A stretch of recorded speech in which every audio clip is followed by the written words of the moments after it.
So, in regards to whether or not I would own one of these cars, would I own one of these cars? I'm not so sure, because in regards to the build quality, I think it could be a lot better. But I do get the impression that with the variable panel gaps, the orange peel in the paint in certain areas is worse than it should be, and so forth. And finish issues with some upholstery areas, just pauper little things, particularly, and also the boot lid, the trunk lid gap was starting to chafe on the near side rear fender, variable gaps in the bonnet, some little areas where the panels aren't as slick as they could be when they've been made at the dies.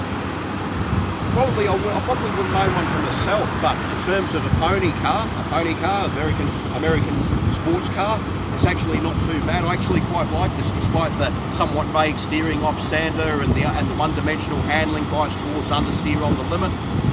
But the cruising refinement's good when the top is up, even at 70, 80, 90, 100 miles per hour and beyond. The cruising refinement's quite good, and that's in part down to the all-season tyres.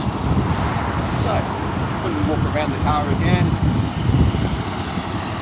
we can see that when the roof is actually up and that there's a little bit of dust areas which are more or less confined to the upper turret. But when the roof is sealed, no dust seems to penetrate this area, so they've done a good job with the dust sealing in that respect. Shame about this, however, as I mentioned,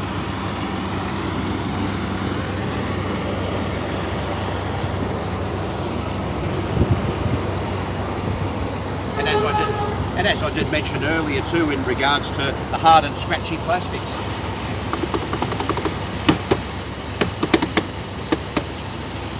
And yeah, so when we look at the fact that it's still made here in the US of A, made in Lansing in Michigan, one team, one goal, world's best.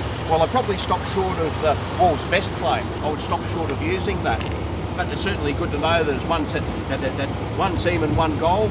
Maybe they should have adopted Ford USA's strategy of quality as job number one. And maybe, as I said before, focus in on quality and maybe try and implement some Japanese production standards like Toyota's Kaizen manufacturing, which Kaizen's the Japanese term for continuous improvement. So with all this in mind, the car is still pretty bloody good, despite the shortcomings. But as I said before, would I own one? Sadly, I'd have to say no. But I still like the car, however. And I can definitely appreciate people that buy one of these too. There is another issue, however, and that lies with the fact that despite being a convertible top, there is a cross brace underneath the rear of the car. And despite the cross bracing, there seems to be a fair bit of body flex as well.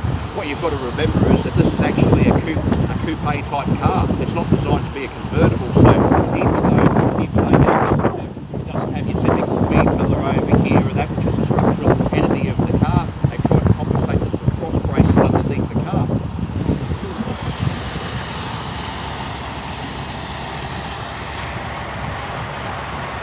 So the cross braces themselves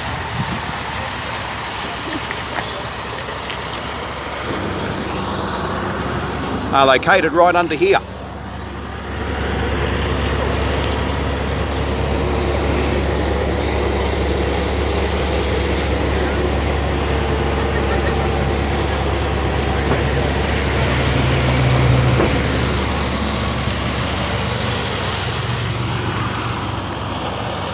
But despite the shortcomings and despite the additional strengthening and that, there is still a bit of scuttle shake where the windscreen turret tends to shake a little bit on rough roads.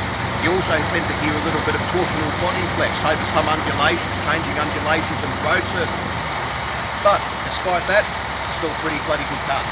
But I wouldn't own one though, but even so, I can understand the people that would buy one. I can understand that. And for them, it would fulfill their needs perfectly.